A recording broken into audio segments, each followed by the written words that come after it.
There's an old saying in the hill country where Vesta Crane spent her life. Water finds its level, and so does the truth. She heard it first from her grandmother, a woman who kept her records in a cloth-bound ledger that smelled of pine resin and iron gall ink, and she turned it over in her mind for decades before she understood that it was not a comfort. It was a warning. Water does not find its level quickly. It finds its level in spite of everything you put in its way, in spite of walls and diversions and confident men with engineering certificates framed above their desks, and it arrives at its destination with no apology and no announcement.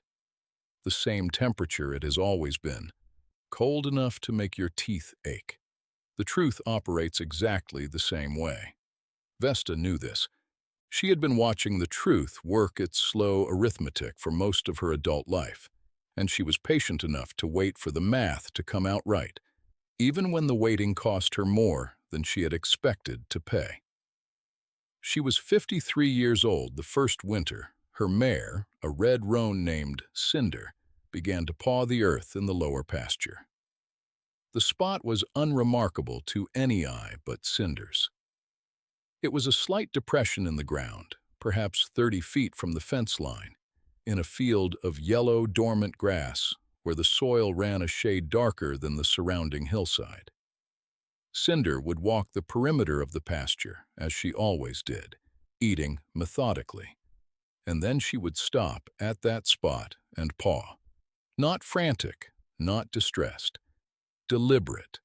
3 or 4 slow strokes of her left front hoof, and then she would stand, with her head lowered and her nostrils almost touching the earth, breathing in whatever signal was rising from below. Then she would lift her head, and her breath would cloud in the cold air, and she would walk on. Vesta watched her do this for 3 days before she got down on her hands and knees and pressed her ear to the ground. She heard nothing she could name, but the earth was warmer there than it was 6 feet in any direction. She put her palm flat and felt it again to be sure. Warmer.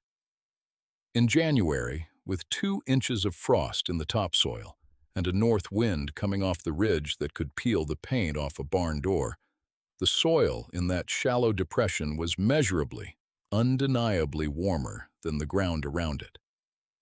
She stood up and brushed her knees and looked at Cinder, who was watching her the way horses watch things they have decided are the business of someone more qualified. Vesta said, "All right, old girl," and she went inside to find her grandmother's ledger. The ledger was in a cedar chest that had belonged to her grandmother's mother before her, and it was wrapped in an oilcloth that had itself been wrapped in a flour sack, both of which her grandmother had sealed with a careful wax and cord arrangement, as though she understood that the information inside would need to travel farther in time than most messages do. Vesta had read the ledger twice in her life, once at her grandmother's funeral, and once the year after her husband died, when she had needed something to do with her hands at night and could not bear the sound of the radio. She had not thought of it as a practical document. She had thought of it as grief made into handwriting. She was wrong about that, as she was wrong about several things in her life, though fewer than most people who knew her would have predicted. Her grandmother's name was Dulcie, and Dulcie had been a water reader. Not in any mystical or theatrical sense. She had no rod, no pendulum, no ceremony. She simply had, after 60 years of working the same piece of land, a precise and calibrated understanding of how water moved beneath its surface, where it pooled in the bedrock shelves, where it ran shallow enough to be found, and where it had been deliberately enclosed. Dulcie had written it all down. She had written it in the form of observations rather than conclusions, which was a kind of intellectual modesty that Vesta had always admired and not fully understood until now. The ledger did not say, "There is a sealed stone well in the lower pasture 30 feet from the east fence." It said, The ground in the low corner of the east field runs warm in winter and draws animals to stand. 3 instances recorded: the draft horse Lemon, the heifer called Sister, and the old dog Patch, who had no practical interest in grass and no reason to stand in a field in the cold, except that something below him was pulling at some instinct older than the breed. Dulcie had written, "I believe there was water here once, made captive. I believe it has been covered and forgotten. I believe the warmth and the draw on animals is the water speaking in the only language available to it." And then, 3 pages later, after some notes about the oak blight of a particular summer and a recipe for a cough remedy, she had written, "I looked for records of the old homestead. Found a land survey from 1887 that references a covered cistern in the eastern field, flagstone capped, sealed to protect from contamination after a drought year when the family moved to the creek. Coordinates given from a fence corner that no longer stands. I paced out what I could. The low corner fits." Vesta read these pages 3 times, sitting at her kitchen table with Cinder visible through the window, standing at the far end of the pasture, doing something that was not quite grazing. Then she went to the county records office and requested the original 1887 survey. It took 11 days to arrive. When it did, she spent an afternoon cross-referencing it against her property map and the current fence lines, accounting for the fence corner that Dulcie had noted was gone, which Vesta located by the scar of old cedar posts still partially buried in the east hedgerow. She made a calculation. She drew an X on her hand-sketched map. She walked out to the pasture and stood on the spot. Cinder came to her without being called and put her nose against Vesta's shoulder. This is the part of the story where a different kind of person would have called someone: a well driller, a county extension agent, a neighbor to come and tell her whether she was making a fool of herself. Vesta did none of these things. She had been told, at various points in her life, that she was making a fool of herself, and she had developed a low tolerance for the preemptive version of that verdict, the one delivered before anyone had waited to see what the evidence would say. She went to her equipment shed and found a steel tamping bar and a spade. She put on her canvas work gloves and her good boots, and she drove an iron stake into the ground, 2 inches from the spot where Cinder always stopped. She tied a length of orange twine to the stake and wound it in a circle with a 12-foot radius. Then she went inside and made a pot of coffee and sat with her grandmother's ledger and read the whole thing from the beginning, taking notes on a legal pad. That was the first winter. She did not dig the next day or the next week. She had a decision to make about the digging, and she wanted to make it correctly.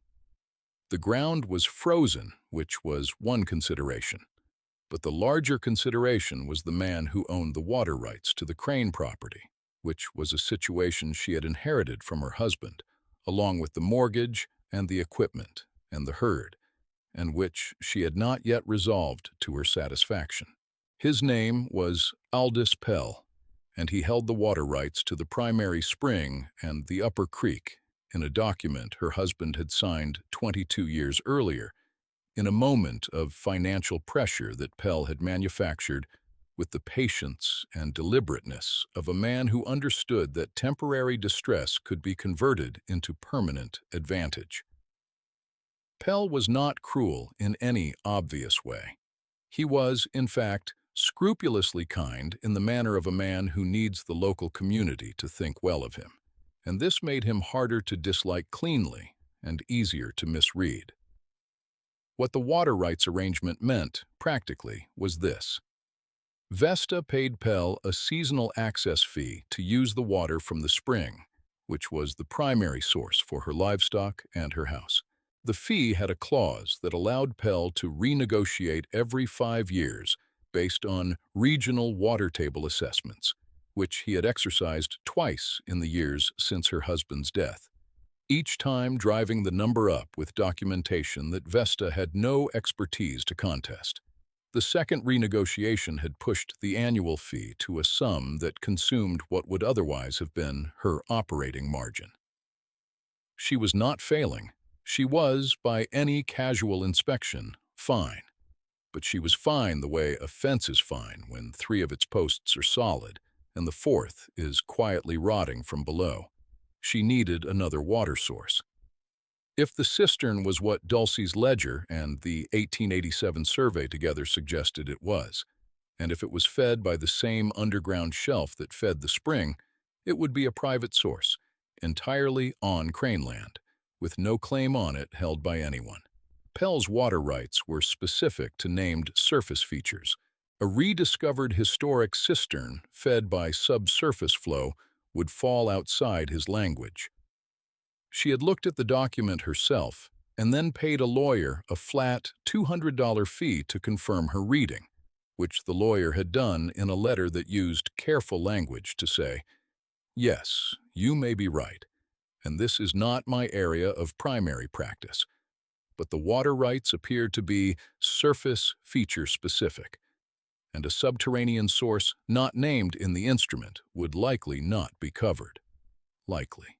Not certainly. Likely." She needed to know what was actually under that ground before she said a word to anyone about what she was looking for. This is why she did not dig that winter or the next spring. She spent the first spring measuring. She rented a ground-penetrating radar device from a soil science department at the State Agricultural College, which required her to take a half-day course in its basic operation, which she did without complaint and with a great deal of focused attention. She ran the device over a 50-foot grid centered on Cinder's spot in the lower pasture on a Tuesday in April when Aldous Pell was known to be at his monthly Rotary lunch. And she wore no identifying clothing, because it was none of the Rotary's business what she was doing on her own land. The radar showed her, in a readout she spent 3 evenings learning to interpret, a void at approximately 14 feet below the surface. Oval in cross-section, approximately 8 feet across at its widest. It appeared to be capped with a horizontal feature that the radar rendered as dense, uniform, and reflective, in a way that differed from the surrounding stone, which suggested a laid surface rather than a natural shelf. Flagstone, she thought, and her grandmother's voice said it at the same time in some interior register she could not explain. She wrote the measurements in her legal pad. She dated the entry. She said nothing to anyone. The second summer she began to dig, not straight down. She had considered that, and decided against it. The cistern, if it was a cistern, had been sealed specifically to protect it, according to the 1887 survey, against contamination. She did not want to contaminate it. She would need to approach it carefully, first understanding the nature of the cap, and before she could do that, she needed to locate the exact perimeter of the void, as marked by the radar, and cross-check it with the survey's language about the flagstone cap's dimensions, which the survey gave, in the approximations of its era, as roughly 6 feet by 8. She would dig a test trench along the edge, not the center, to find the stone without breaking through it. This required the trench to be precisely placed, which required her to mark the depth intervals carefully, and shovel with attention that most people reserve for delicate work performed at a workbench, not for digging in a field. She dug for 4 mornings in the second summer, 2 hours each morning before the heat became unreasonable, and then she covered the trench with boards and weighted them with stones, and said nothing. On the 5th morning, she found the edge of the stone cap. It was at 11 feet and 3 inches, which differed from the radar reading of 14 feet in a way that troubled her until she rechecked her radar calibration notes and realized she had used a soil density assumption, appropriate for sandier ground and that the clay composition of her hillside soil would have produced a faster signal return, which meant the radar's apparent depth was an overestimate. She corrected her notes. She touched the edge of the flagstone with her fingers, feeling the precise cut of it, the way the edge was fitted against a ring of dry-laid stone that formed the collar of the structure. And she understood that whoever had built this had built it to last. It was patient, careful work, the kind that expects to be unremembered. She covered the trench and went inside and had breakfast. The second winter, Aldous Pell came to discuss the next renegotiation of the water rights fee.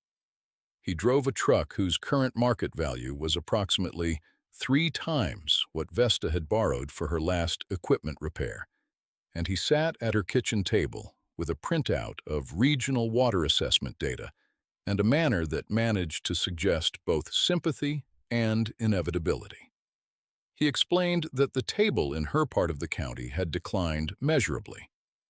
He said this made her access more valuable, not less, because scarcity drove value, which he said with the confidence of a man who had never personally experienced scarcity. He slid the printout across the table. The proposed new fee was 30% above the current one. Vesta looked at the printout. She looked at the number. She said, "I'll need a few weeks to consider." Pell said, "Of course. Take your time." And he said it in a tone that meant he wasn't worried about her answer, because he had already made her answer irrelevant. He drank the coffee she had poured him and said he admired how well she kept the place up, which was the kind of compliment that is also a small verdict. And then he drove back down her gravel road with his exhaust rising white in the cold air. Cinder was in the lower pasture, standing at her spot. Vesta went out and stood next to her. She put her hand on the horse's neck, under the mane where it was warm, and she said quietly, "2 more summers, old girl. Maybe 3. Cinder breathed out and shifted her weight. The 3rd and 4th summers, Vesta worked on the approach trench. She had decided that the correct entry was not through the cap itself, but through the collar, through the unmortared, dry-laid stone of the cistern's upper ring, which could be disassembled and reassembled without damaging the caps or the structure. She had consulted, carefully and without specifics, a stonework guide published by the State Historic Preservation Office, and she had read a monograph on 19th-century cistern construction that she found through an interlibrary loan, and she understood the logic of what she was approaching well enough to move within it. She also, in the 3rd summer, drove to the next county to visit a woman named Roberta Sills, who had spent her career as an environmental hydrologist before retiring to work her own land, and who was known in the circles. Vesta moved in as a person of reliable judgment and absolute discretion. Vesta showed Roberta her radar readings, her survey cross-references, her trench measurements, and Dulcie's ledger. She did not tell her where the land was or whose it was. Roberta looked at the materials for a long time without speaking, which was a quality Vesta respected in people. Then Roberta said, "If the cap held for this long without subsidence, the structure below is likely sound. If it's fed by subsurface flow from the same shelf as your primary spring, the chemistry will be close enough to be usable. Test it before you use it. Have a certified lab do the panel." And she said, "Whoever sealed this knew what they were doing." That stone ring construction was specific to one school of well builders who worked this region between roughly 1860 and 1900. "Your survey date fits," Vesta said. "Thank you." She paid for her own lunch. Roberta said, as they were leaving, "You're going to do this alone, aren't you?" It was not a question. Vesta said, "I've got a good horse." Roberta looked at her for a moment. Then she said, "I'll come. I'd like to see it. I won't say anything to anyone." She came the following summer. She came on a Tuesday in June, which is not a day that feels like a historic occasion, and she parked behind the equipment shed where her truck was not visible from the road, and the two women spent 4 days working the collar stones in the approach trench with pry bars and careful hands. On the third day, they opened a section of the ring wide enough to lower a light into the void. On the fourth day, Vesta climbed down. The cistern was intact.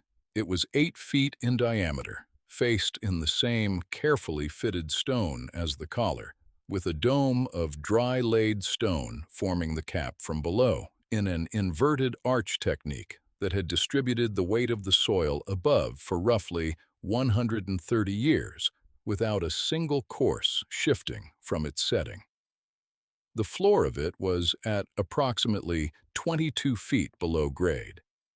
At 22 feet, water stood 4 feet deep and absolutely clear. It did not smell of standing water.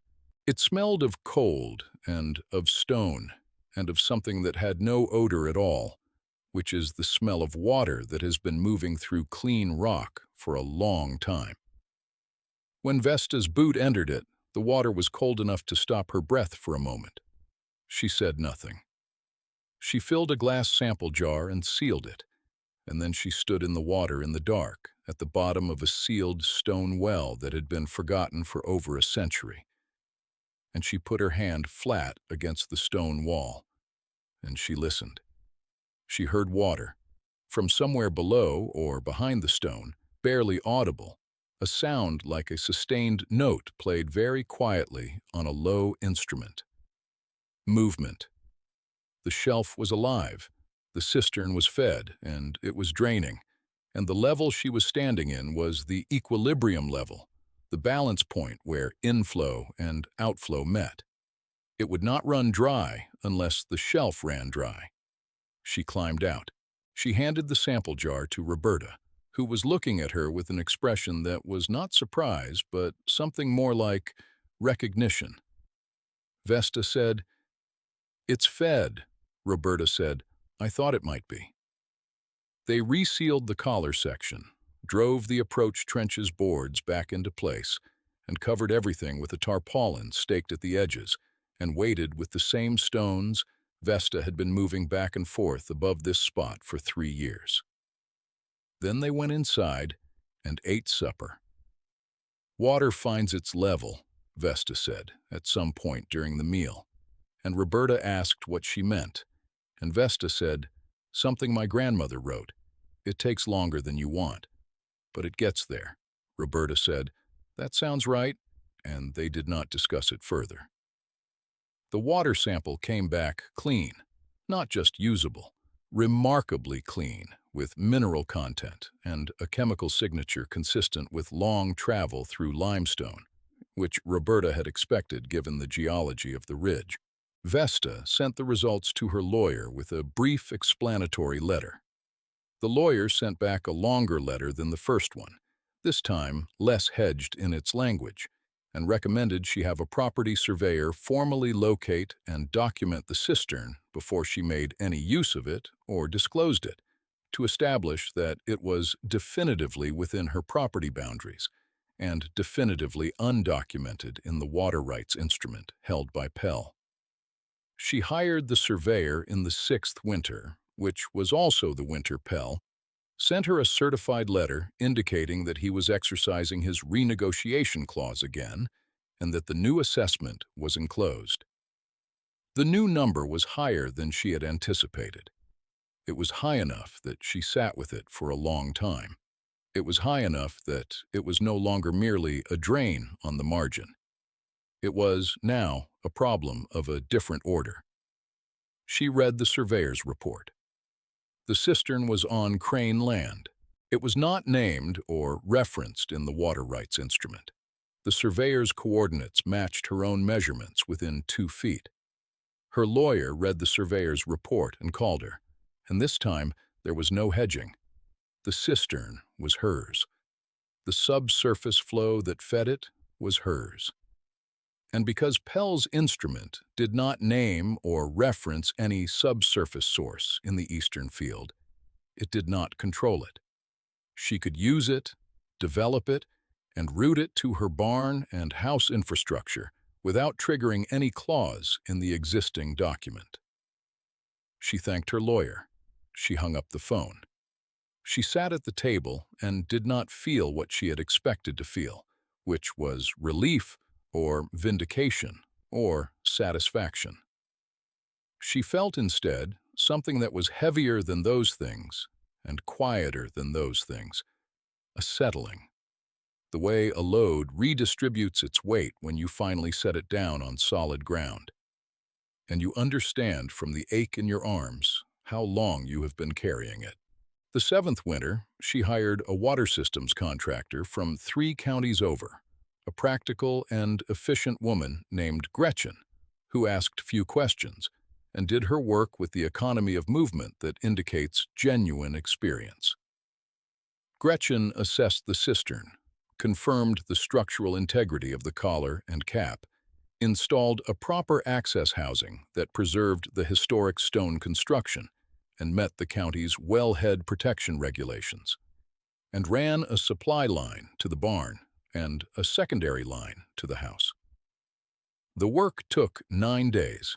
The final connection was made on a Thursday in February, and when Vesta opened the tap in the barn wash station for the first time, the water that came out was cold and clear and entirely her own.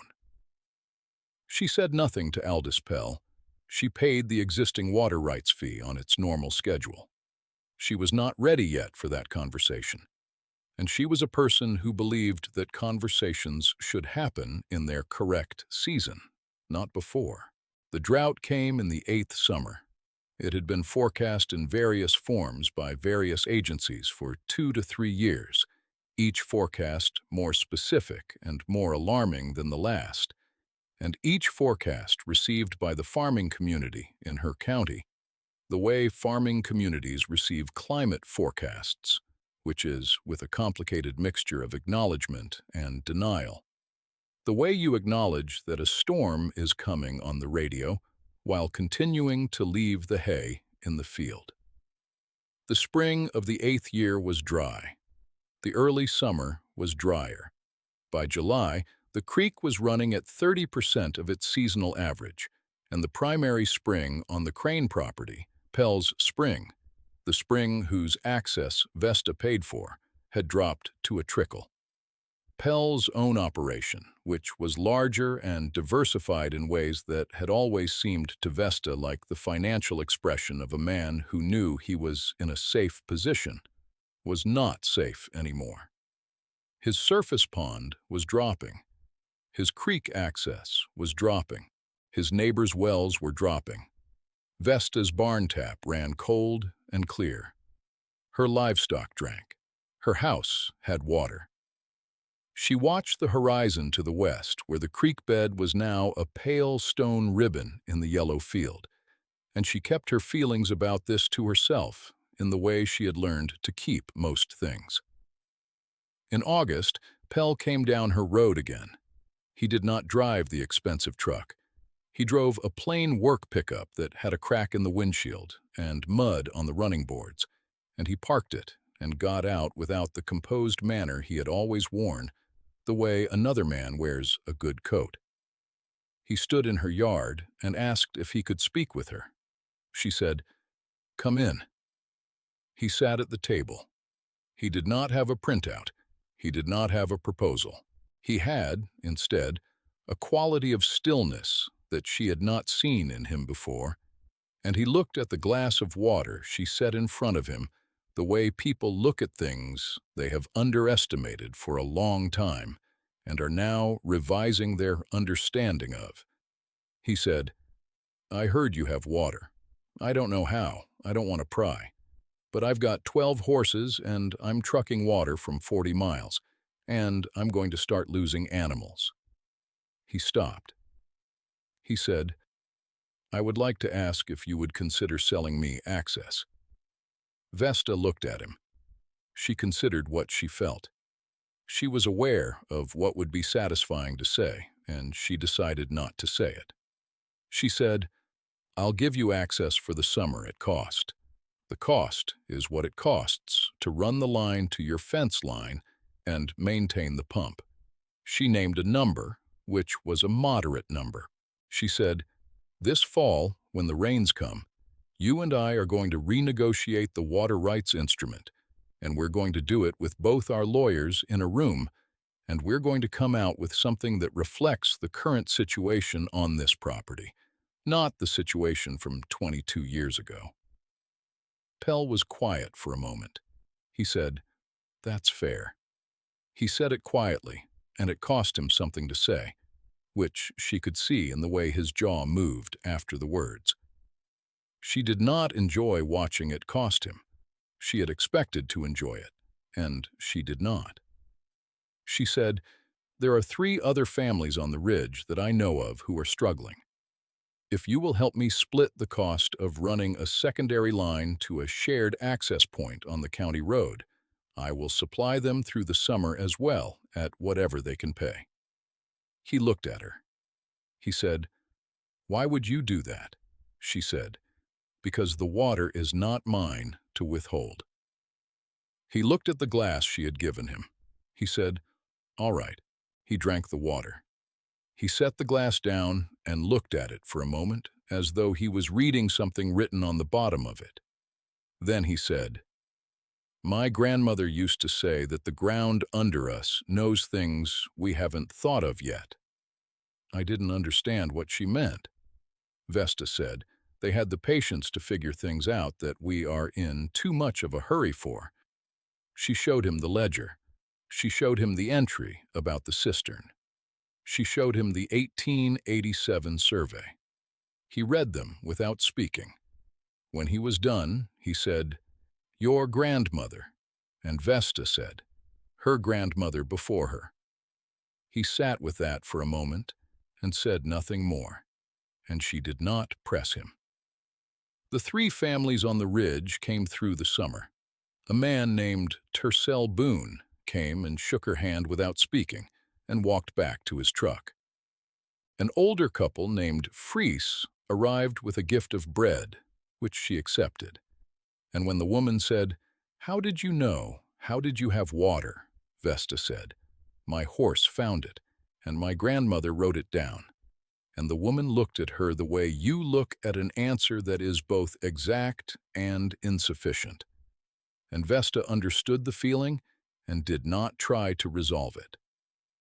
A traveler passing through, a documentary filmmaker from the university system doing a piece on the regional drought, found her property almost by accident, came up the road to ask about using the well as a visual background for an interview with a local official, and instead spent 3 hours sitting at Vesta's table and asking her questions about the ledger and the cistern and the radar survey and the 9 winters of cinder standing at that spot. She answered the questions as plainly as she could. At the end, the filmmaker said, "Can I come back and tell this properly?" Vesta said. "Tell it how it is. Leave out anything that makes it more dramatic than it was, because what it was is already as much as it needs to be." The film, when it was made the following year, was spare and careful and got more attention than anyone expected. It was not about drama. It was about method, about reading what you have been given, about the length of time it takes for a truth to work its way to the surface. Cinder died in the spring of the year the film came out. She died quietly, in the night, in the lower pasture, and in the morning, Vesta found her lying at the spot. The ground below her was warmer than the surrounding earth. Vesta stood for a long time. She did not cry, or she did not cry until later, in the house, alone, which is where grief belongs when it is the private kind.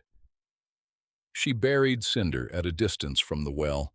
In a grave, she dug herself over 2 days with a borrowed backhoe, and she marked it with a flat field stone she brought from the creek bed. She did not cut anything into it. She simply placed it, and over the seasons the earth settled around it, and the grass grew over the seam, and it became part of the field. The renegotiated water rights instrument was filed that fall. The new document reflected the actual water geography of the Crane property, named the cistern as a Crane-held source, specified the terms under which neighboring access could be granted, and reduced the fee for the surface spring use to a rate that Vesta's lawyer described as finally reasonable. Pell signed it without argument. He had become, over the course of that summer, a man who was quieter than he had been, and this was a change that some people in the community found surprising, and that Vesta found neither surprising nor satisfying, only true. The water systems contractor, Gretchen, came back to install a second access point and to assess the long-term capacity of the cistern's feed. She spent a day running measurements, and then she came in for coffee and said, "The shelf that feeds this is not going anywhere in any time frame that matters to you or your grandchildren, if you have them." Vesta said, "I don't have them yet." Gretchen said, "Well, when you do."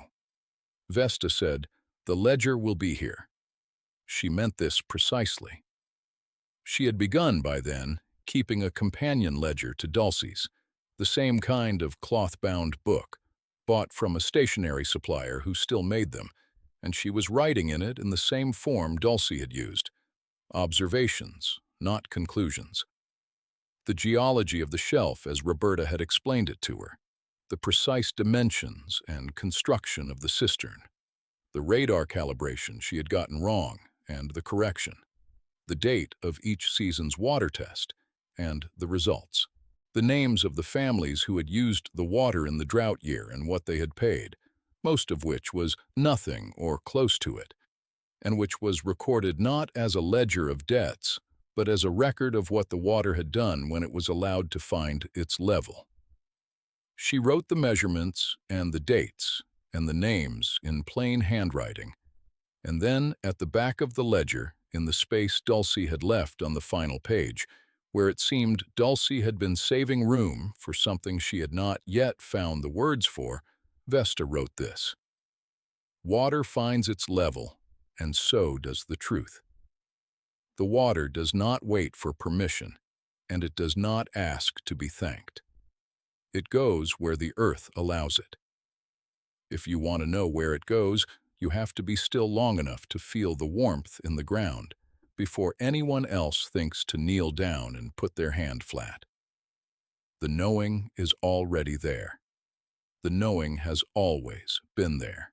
All it requires of you is patience and your full attention, and someone worth handing it to when you are done." She wrapped the ledger in oilcloth and set it in the cedar chest with Dulcie's, the two books spine to spine, and she lowered the lid.